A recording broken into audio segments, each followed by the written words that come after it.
तो rail budget पे इस विशेष कार्यक्रम में आपका एक बार फिर स्वागत है। आज जो रेल बजट पेश किया गया, हम उसके बारे में जानने की कोशिश कर रहे हैं। किस तरह का रेल बजट था, उस पर तमाम प्रतिक्रियाएं आपको दिखा रहे हैं। और इस बीच हमारे साथ जो लोग जुड़ चुके हैं, हमारे साथ अमरेंद्र कुमार जी जुड़ चुके हैं, जो कि चेयरमैन हैं रेलवे बोर्ड के। बहुत बहुत शुक्रिया अमरेंद्र जी आपका हमारे साथ जुड़ने के लिए। और हमारे साथ रश्मि कपूर हैं, जो कि फाइनेंस कमिश्नर है रेलवे की। आपका भी बहुत बहुत शुक्रिया रश्मि जी। इससे पहले कि हम आगे बढ़े, अरुण जी मैं आपसे जानना चाहूंगा कि ये जो कुल मिलाकर जो रेल बजट है, इसकी दिशा, क्योंकि रेल आम आदमी की चीज है, तो आम आदमी जानना चाहता है कि इस बजट में क्या है। अगर देखें, बाहर से देखें तो लगता है बहुत लोकप्रिय घोषणाएं नहीं है, लेकिन क्या रेलवे आगे बढ़ पाएगा? क्या इसमें रेलवे में सुधार, उसके आधुनिकीकरण के लिए क्या पर्याप्त चीजें हैं, योजनाएं हैं? देखिए, इसको समझिए इस तरीके से कि इस बार रेलवे ने बजट के जरिए टेक्नोलॉजी का बहुत बड़ा एक इनपुट दिया है। वो सब तरफ दिखता है, चाहे वो टिकट खरीदने की बात करें, चाहे वो सेफ्टी की बात करें, चाहे वो खाना खाने की बात करें, चाहे वो सफाई की बात करें। और साथ ही साथ हमने ये कोशिश करी है कि ये जो टेक्नोलॉजी है वो जो हमारे पास है उसको हम आगे बढ़ाएं। आईटी इनिशिएटिव में आप देखिए, उसको हमने इसमें ध्यान दिया है। और दूसरी चीज़ हमने इस बार ये करी है कि हम हमेशा यात्री तो ले ही जाते हैं, माल ढोते भी हैं, लेकिन साथ साथ इको टूरिज्म और एग्री रिटेल नेटवर्क और सोलर पैनल, ये तीन चीज़ों को एक नई दिशा हम लेके आना चाहते हैं। क्योंकि ये एक भारत के लिए बहुत आवश्यक है कि 125 करोड़ डोमेस्टिक टूरिस्ट को हम पहुंचाएं, उनको पिलग्रिम सेंटर्स में पहुंचाएं, उनको दिखाएं कि भारत की जो पिलग्रिम सेंटर्स हैं उस पर रेल भी काफ़ी संवेदनशील है। उसके साथ साथ जो सोलर पैनल्स हैं, भारत की ऊर्जा को कमी करने के लिए सोलर पैनल्स लगाए जाएं स्टेशनों की छतों पे, बिल्डिंगों की छतों पे। और साथ ही साथ हम ये देखें कि जो सफाई है उसमें भी ध्यान दें और आगे बढ़े, जिससे कि जो यात्री आते हैं उनको तकलीफ ना हो। अब तकनीक बहुत महत्वपूर्ण बात है, इसमें कोई दो राय नहीं। जो सोलर पैनल की आप बात कर रहे हैं वो एक इंपॉर्टेंट चीज है, लेकिन उससे पहले मैं आऊं, उस पर जरूर बात करेंगे। लेकिन उससे पहले जो आम आदमी की अगर हम बात करें, उसको रेलवे से जो उम्मीद रहती है कि उसको आराम से टिकट मिल जाए, उसको सफर करने को मिल जाए, उसको ट्रेन में सुरक्षा मिले, सही खान पान मिले, इस तरह की चीजें रहती हैं। लोगों को लगता है ट्रेन टाइम पर नहीं आती, या फिर आती है तो जगह नहीं मिलती। लोग रिजर्वेशन के लिए जिस तरह से प्रयास करते हैं, तो लोगों की ये छोटी छोटी चीजें हैं। क्या आपकी जो टेक्नोलॉजी पर जो आपका फोकस है, क्या इन चीजों को वो केटर कर पाएगा, उन चीजों को देख पाएगा? Also, I would like to add to that, the e-ticketing is a major problem. We have seen that IRCTC website that has been working. In the budget, I was watching the Prime Minister announce, the Railway Minister announcing that there will be revamp of the e-ticketing system. More than 1,20,000 users will be able to use the system simultaneously. So, do you think that is kind of enough for the passengers that are traveling, the millions of passengers that are traveling every day? Let me clarify with your e-ticketing first. What was happening that you could issue 2,000 tickets a minute. Right. What we are doing now is 7,200 tickets per minute. And we have almost reached that stage. Today, if you log on to the IRCTC website, you don't have to hang on, you will get the ticket. And 1,20,000 users can log on at any time. एक समय में 1,20,000 लोग उपभोक्ता एक साथ site पे लग सकते हैं। ये एक बहुत बड़ी उपलब्धि है। और अब IRCTC जो समस्या थी हैंग ऑन वाली, अब करीब करीब समाप्त हो चुकी है। दूसरी बात आपने करी कि यात्रियों को टिकट मिले। ये हमारी मुहिम है कि हम हर यात्री को टिकट बिगैर क्यू में खड़े दे सकें। उसके लिए अब किया ये गया है कि जो इंटरनेट की सेवा जिसके पास है उसको तो छोड़ दीजिए, लेकिन जो UTS की सेवा है या मशीनें लगाई जा रही हैं जो कि आप पैसा डालें और टिकट निकल आएगा। गो इंडिया कार्ड बनाने की योजना है कि आप कार्ड लीजिए और मशीन पे लगाइए और जहां जहां आपको जाना है आप टिकट ले सकते हैं। तो ये एक बहुत बड़ी उपलब्धि है कि अगर आपको ज्यादा देर क्यू में ना खड़ा होना पड़े और आपको टिकट मिल जाए। और वेंडिंग मशीन भारत के लिए नहीं है, विदेशों में ये एक कॉमन बात है, आम बात है कि आप वेंडिंग मशीन से टिकट खरीदते हैं। तो ये टिकट मशीन के द्वारा एक बहुत बड़ी एक नई सोच है, जो हमने 4-5 मशीनें इधर उधर लगाई हुई हैं, लेकिन अब हम 2000 मशीनें लगाने जा रहे हैं। और ऐसी जगह लगाएंगे जहां पे भीड़ ज़्यादा होती है। जहां तक आपने बताया खाने की बात उठी, खाने की मुख्य समस्या ये है कि हम खाना ट्रेन पे बनाते हैं कुछ ट्रेनों में, तो वो खाना बनाने की समस्या ट्रेन से हटा के हम बेस किचन पे ले जाएं या हम प्री कुक्ड फूड दें उनको, तो कंट्रोल खाने पे पहले हो जाएगा। तो जो खाना अगर ट्रेन में बना, और इस चलती हुई गाड़ी में खाना बनाना सबसे मुश्किल काम है, क्योंकि सब चीज जो है हिलती है, बाहर गिर सकती हैं, और जो स्थिर अवस्था में खाना बने तो खाना आसानी से बन सकता है। तो खाना डिस्ट्रीब्यूशन हम ट्रेन में करेंगे, खाना कहीं और बनाएंगे, और जो खाना बना होगा हाई ब्रांडेड, प्री कोट, कोई भी नाम आप दे लें, जो कंट्रोल अवस्था में खाना बना होगा तो उसकी क्वालिटी भी अच्छी होगी। साथ ही साथ एक और सुविधा लॉन्च करी जा रही है एक्सपेरिमेंट तौर पे कि आप अपने मनपसंद खाना आप फूड कोर्ट से ऑर्डर कर सकते हैं, ईमेल के द्वारा, एसएमएस के द्वारा। ये खाना आपको जो चाहें आप ले सकते हैं। अगर इस योजना अच्छी चली इसको आगे बढ़ाया जाएगा। जहाँ तक सफाई की बात है, हमने एक स्कीम चलाई OBHS, जिसमें कि चलती गाड़ी में सफाई वाले चलते हैं और सब चीज़ का ध्यान रखते हैं। अभी 400 ट्रेनों में चल रही है ये योजना। हम बाकी ट्रेनों में भी बढ़ाने जा रहे हैं और बाकी मेल एक्सप्रेस ट्रेनों में, जिससे कि सभी ट्रेनों में सफाई की बात पर जिन 400 ट्रेनों में चल रहे हैं उनका अब तक उसके ऊपर कोई सर्वे हुआ है? रेलवे ने कोई इस पर ये देखा है कि वो दरअसल ठीक से काम कर रही है योजना? जी, ये जो ट्रेनें में चल रही हैं रिस्पांस बहुत एनकरेजिंग रहा है, क्योंकि हम धीरे धीरे बढ़ाते गए। शुरुआत हमने 50 ट्रेनों से करी थी और इस हम 400 ट्रेनों पे आ चुके हैं।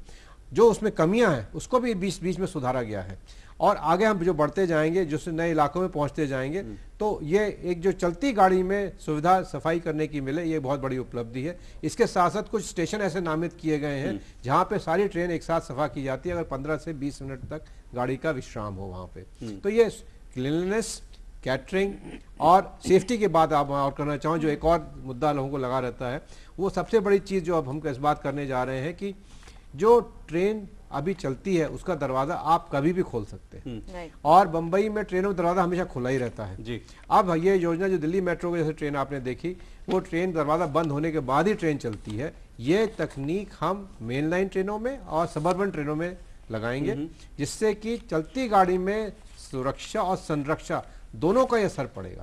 और ये पायलट प्रोजेक्ट जल्दी शुरू हो जाएगा, क्योंकि ये तकनीक हमारे पास उपलब्ध जी, और इसको लगाने की बात है और फिर जनता को समझाने की बात है।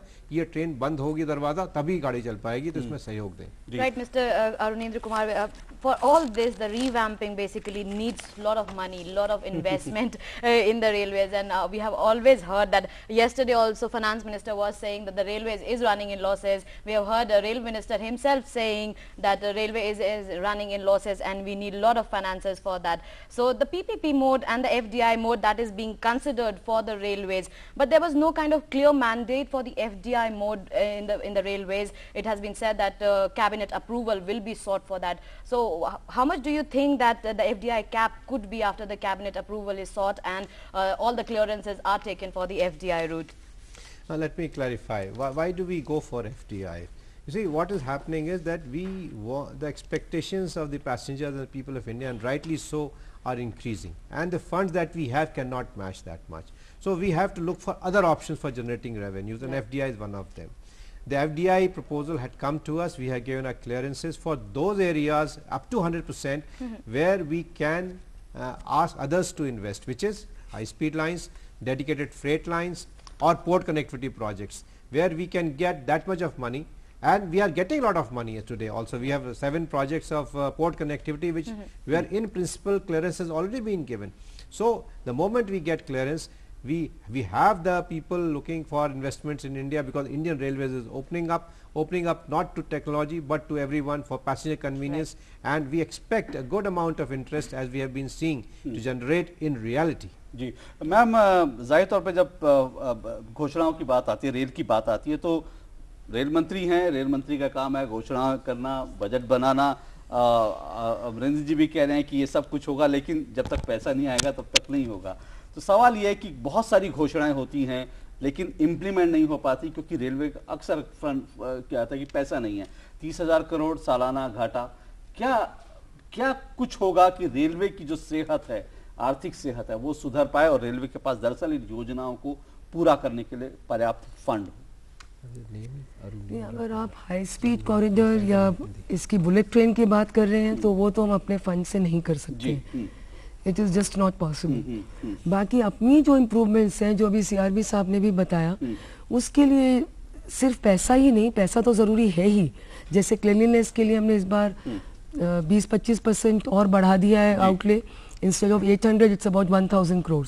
पैसे के अलावा काम करने का style, what is the scope of work, how we execute, how we implement, our inbuilt efficiencies also are being watched and they also have to be addressed. लेकिन जैसे रेल मंत्री ने खुद भी कहा कि पीपीपी मॉडल की बात हुई, एफडीआई की बात हुई। एफडीआई ये हुआ कि रेलवे के परिचालन में एफडीआई नहीं होगा, बाकी होगा, पर एफडीआई के लिए क्लियरेंस की बात है। फिर ये देखना पड़ेगा कि वास्तव में कोई कितना इंटरेस्ट लेता है रेलवे में एफडीआई लाने के लिए।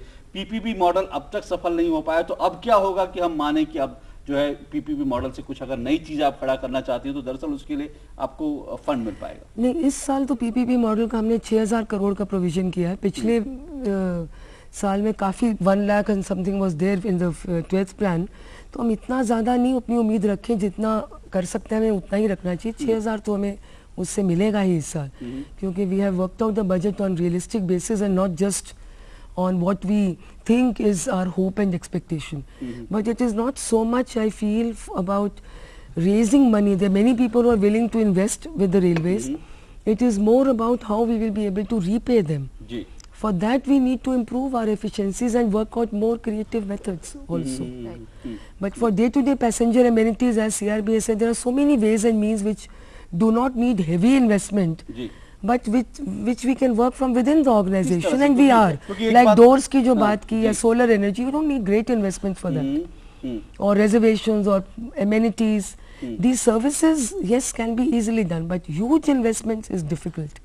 But we must have a vision. Without that, how can we take the first step? बिल्कुल। पर साथ साथ एक बात जो रेल मंत्री जी ने कही वो ये कि उन्होंने कहा कि भाई समय समय पे किराया हो तो उस तरह के किराए बढ़ सकते हैं। लोगों को ये लग रहा है कि भाई पहले भी रेल बजट से पहले बढ़ गया, अब ऐसा तो नहीं, सुविधाएं मिले ना लेकिन किराया बढ़ता रहे। A very politically sensitive issue out there, the fare hike part.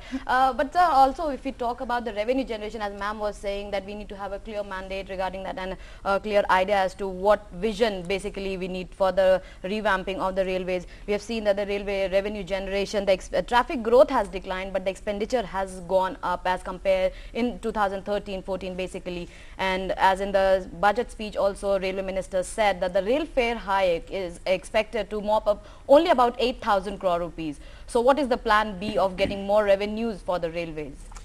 Apart from the PPP and the FDI, which we have been talking, and the rail minister has himself emphasized on that. No, let's say we must invest in those areas where we can get an early return. You see, if you lay a 100-kilometer line and it takes 5 years to build or 8 years to build, the investment is sunk for that much time. You don't get any return. Now, having seen and understood that thing so well, we have now concentrated on 30 such projects where we will decongest those lines to take in more tracks. We will generate more traffic if we complete those projects. So that is one area where we will get returns early, and that is the basic philosophy which we have done, prioritizing the ones which we want to do now. So that will generate revenue. Now, raising of fare is a very simple thing. Anyone can do. So it's not a desired thing, because you must understand that how much you can raise fares. It's not good that you raise fares again and again. लेकिन ये भी आवश्यक है कि भारत की जो rail अगर ये सिक हो जाती है तो भारत के लिए सही नहीं है, भारतीय जनता के लिए सही नहीं है, भारतीय रेल के लिए सही नहीं है, क्योंकि रेल से ही ग्रोथ है, जो हमारे आज बताया गया माननीय प्रधानमंत्री द्वारा कि ये रेल की ग्रोथ, भारत की ग्रोथ, ये दोनों जरूरी है, साथ साथ चले। तो हमको ये भी देखना है कि रेल सिक ना हो जाए, तो इसलिए जितना पैसा जरूरी है वो तो धन उपार्जन करना आवश्यक है, और जो जरिया मिलता है हर जगह वो यही है कि कोई दूसरा पैसा हमारे साथ लगाए जी। वो कैसे लगाए? जो आसानी से आ सकता है वो पोर्ट कनेक्टिविटी से आ सकता है। इतने पोर्ट डेवलपमेंट हुए कि जो कनेक्टिविटी वाले लाइंस हैं जिससे हमको एक्स्ट्रा टनेज मिलेगी, वो थोड़ी लाइन वो बिछा दे, 40 किलोमीटर, 50 किलोमीटर, 60 किलोमीटर करने के, और उसका खर्चा मॉडल हमने बनाए हैं कि कौन से मॉडल में उसको वो स्वीकृत होगा। अगर वो चाहते हैं पूरा पैसा लगाएं तो उनको ज्यादा रिटर्न मिलेगा, वो चाहते हैं कम पैसा लगाएं, जेवी लगाएं, वैसे बात बन सकती है। जैसे हमने छत्तीसगढ़ स्टेट में हमारी एक पीएसयू ने और छत्तीसगढ़ स्टेट ने एक जेवी बनाई जिससे कोयला निकाला जा सके। कोयला निकालने से देश का फायदा होगा और रेलवे को भी नया रेवेन्यू मिलेगा और जिस कंपनी ने पैसा लगाया रेलवे की उसको भी फायदा होगा। तो ये तीनों लोग मिलके एक साथ अगर आए तो फिर सभी का फायदा होगा और सभी का मतलब भारत का फायदा, और साथ में रेलवे को नई पटरी मिलेगी और नया धन उपार्जन करने का एक नया जरिया मिलेगा। तो ये सब चीजें सोच धीरे धीरे बढ़ती जा रही है। इस बार इसलिए कहा गया कि हम जो PSUs हैं उनका पैसा लीवरेज करें इसी तरीके से और ऐसी योजनाओं में लगाएं जहां भारत रेल के पास धन नहीं है लेकिन कोई दूसरा लगाने को तैयार है और उस जो पैसा जितना लगाएगा उसको उसका रिटर्न भी आकर्षक मिलेगा। तो आकर्षक रिटर्न मिलेगा तो क्यों नहीं हमारे यहाँ पे योजनाओं में समावेश करेगा। ये एक नई सोच हमारे सामने दिख रही है और जिसका सफल काम हम अभी छत्तीसगढ़ में देख चुके हैं। चलिए, एक छत्तीसगढ़ का मॉडल है, उम्मीद करेंगे इस तरह कुछ और मॉडल्स और बहुत जल्द इस पर काम हो पाएगा। इस तरह के जॉइंट वेंचर्स जो कि सबके लिए विन विन सिचुएशन हो, वो जाहिर तौर पर एक नया मॉडल हो सकता है, एक बेहतर मॉडल हो सकता है। इस पर और विस्तार से बात करेंगे, कुछ और नई चीजों को जानने की कोशिश करेंगे इस ब्रेक के बाद।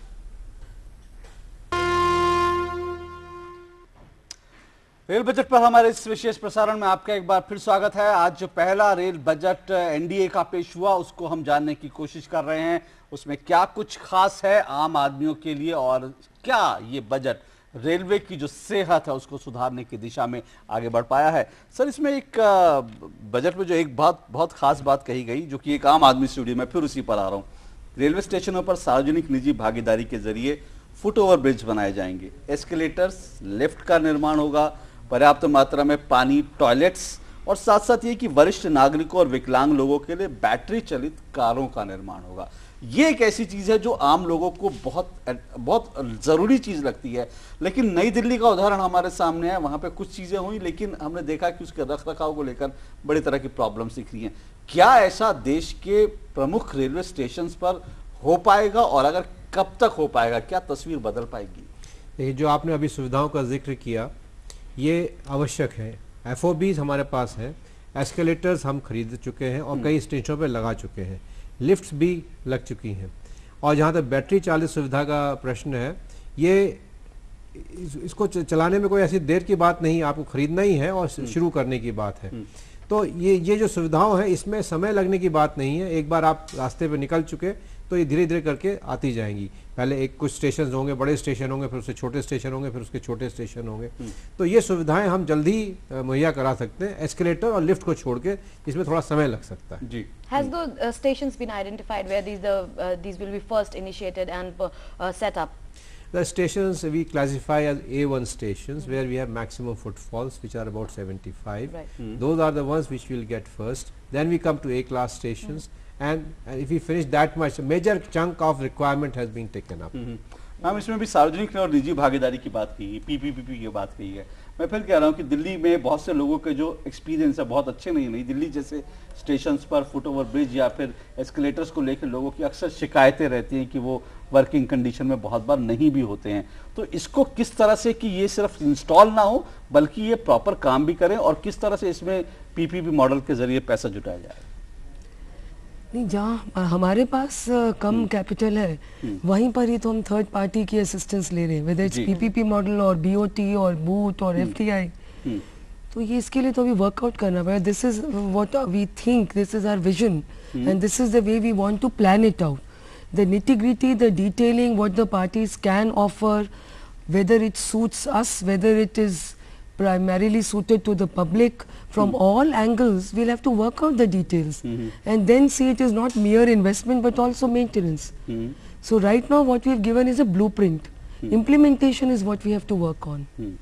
Implementation पर अभी that काम will hold key. Ma'am, also very important thing the railway minister emphasized, he said that the railways is expected to earn like a commercial enterprise but serve like a welfare organization. Yes, that's what we said has been our dilemma.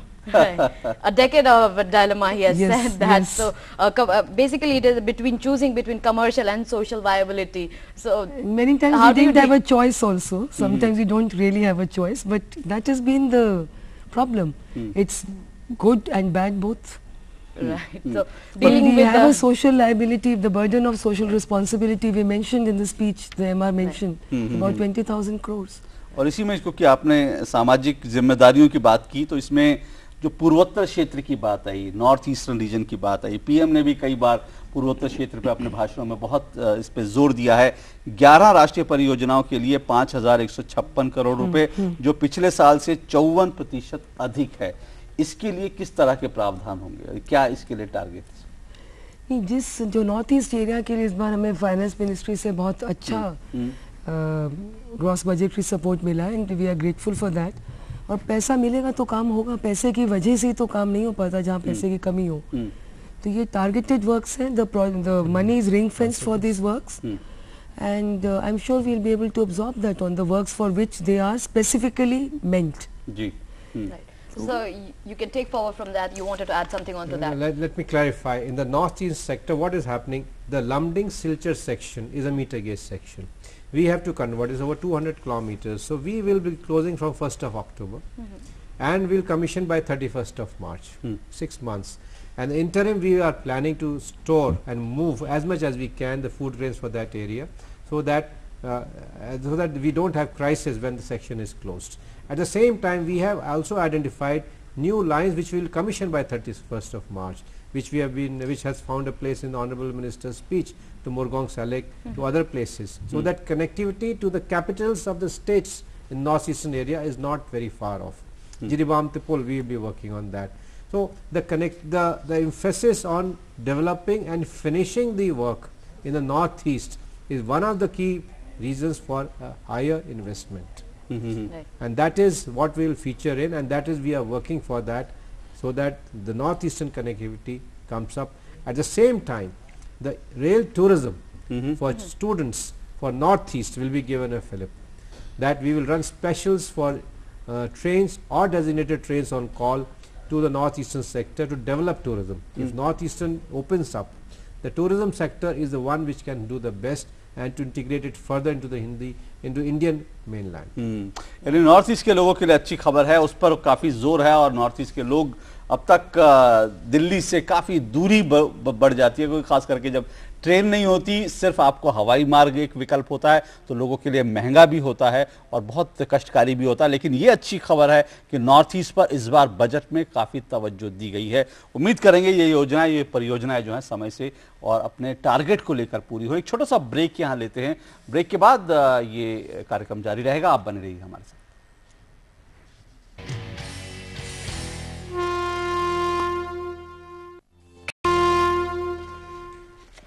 Welcome back after the break. You're watching our special program on the Railway Budget 2014-15, and Ashok, very definitely it's Sadanand Gaura. He presented the Railway Budget today, and Prime Minister giving his approval and saying that it is a stepping stone for new growth phase in the phase of the railway, basically, if you can say about that. Mr. Arunendra Kumar, very quickly, very shortly, one question to you regarding the bullet trains. Much has been talked about that, but do you think, when can we see that bullet trains coming to India? See, for the bullet train, or so-called high-speed train, which is 300 kmph and plus, the whole mentality is different. The whole technology is different. Right. We cannot run on the existing track. You cannot have the existing coaches, no locomotives, no wire above. It has to be a different concept, different technology. Now, for doing that, an investment is very high, and that technology is not so readily available all over. So whosoever is there, they are doing studies. We have done 7 studies for various 7 sectors. We are doing 2 more specialized studies for one of the sectors, and that is a business development study or the implementation study, and that study is very much on. Once these studies come out, at least then we will be able to know as to how do we progress further.